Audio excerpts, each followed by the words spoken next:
This next story is sort of the perfect epitome of everything that is Donald Trump. According to the former Department of Homeland Security Chief of Staff Miles Taylor, Donald Trump floated the idea of swapping Puerto Rico for Greenland in order to get rid of some of those poor Puerto Ricans from dirty Puerto Rico. Yeah, this combines like three or four different stories. So first, of course, is Trump's obvious disregard for Puerto Rico. We saw this during hurricane response in the past. You might remember Donald Trump showing up in Puerto Rico and shooting rolls of paper towels like basketballs. Then there's the idea of the S-hole country, which mostly are countries with brown people. And then there's the idea of Trump being interested in acquiring Greenland, which is something that came up. I don't know if it was 6 months ago or 12 months ago. Just time feels so strange at this point. And lastly, kind of tying it all together, is Donald Trump's completely deranged worldview, his delusions of grandeur, his narcissism, his complete lack of empathy. So let's first go to the tape. Here is Miles Taylor, former Department of Homeland Security Chief of Staff, telling the story himself on MSNBC. Tear gas at the border, et cetera. I'm wondering, what is the most, in the conversations you were involved in, disturbing idea or thought or discussion that you heard from President Trump that is sort of resonating and sitting with you still today? We could probably go on for days about that. Although I'm going to tell you one thing that just popped into my head, Hallie.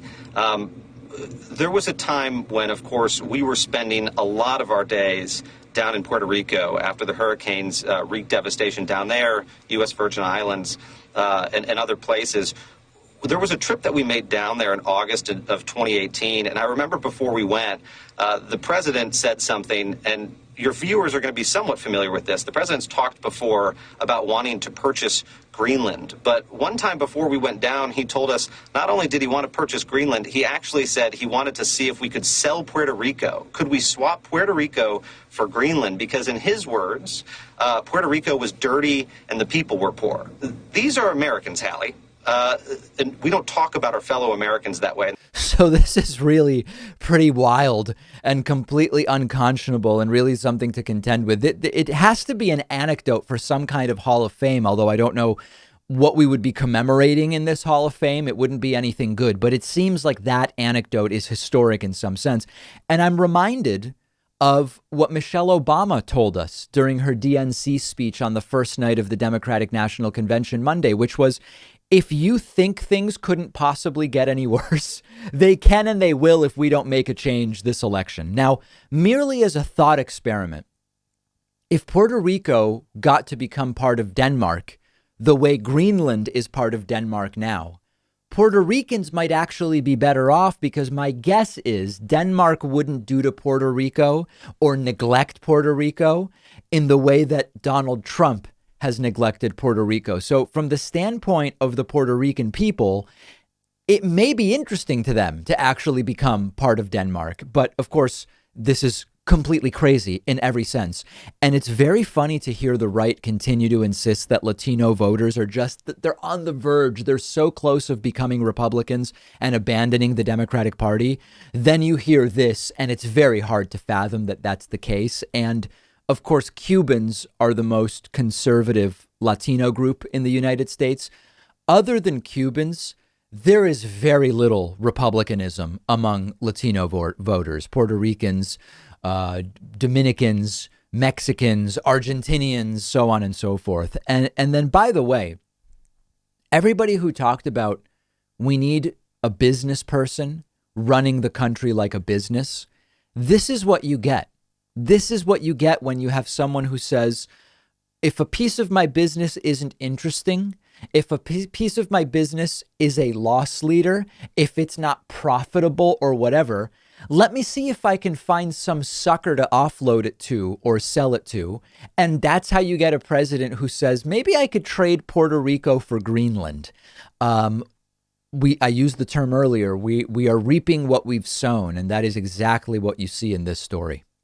One of our sponsors is privacy.com. They're giving you $5 when you sign up for their completely free service at privacy.com/Pakman. I've been using Privacy for a little over a year now. You've heard me talk about it before. It's a lifesaver, and here's how it works. Takes just a couple of minutes to set up. Anytime you buy something online or on the phone, instead of actually using your real credit card number, the privacy app and the browser plugin let you give each company a randomized virtual credit card number that you create out of thin air. It'll even autofill the card number with one click. And the payment is taken out of your checking account without the merchant ever knowing your real information. So this allows you to keep your banking information secure, but also to take control of your finances. You can create up to 12 of these virtual credit cards a month. You can set spending limits. You can freeze them.